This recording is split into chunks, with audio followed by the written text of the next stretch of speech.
I think that if there's any person in the world that can figure out Twitter, it's probably Elon. But man, has he taken on just a gargantuan battle.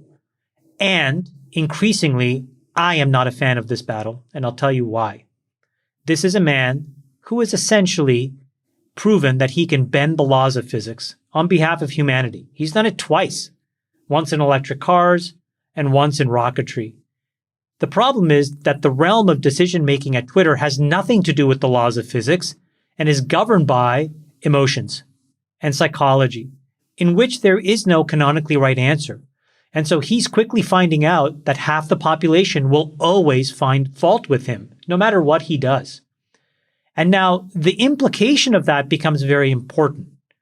We saw yesterday that he had to sell another $3.8 billion of Tesla stock. Why is that? It's because this transaction, which was, very tight to get done, probably required lots of margin. I have a margin loan at Credit Suisse, so I know how these things work.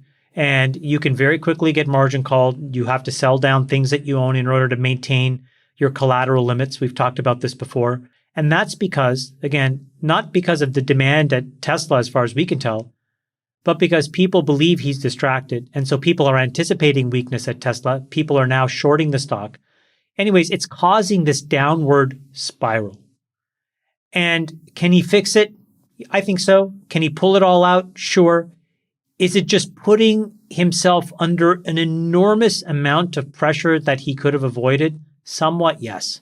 I mean, if you define what Elon is, doing there as, acting as a judge, arbitrating on every little content moderation decision, is that a great use of his time relative to what he could be building at Tesla and SpaceX and doing on behalf of humanity? Then no, clearly not.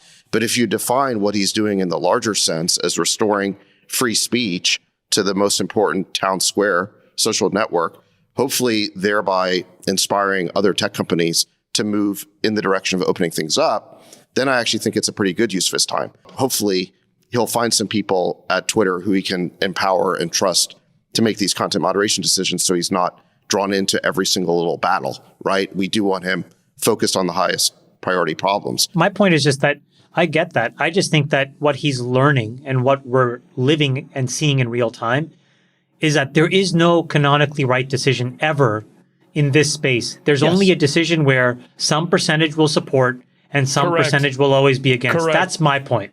I think that hopefully he gets all this shit under control over there. He finds a good executive team. I would like to see him get back to landing rockets on barges, getting to Mars,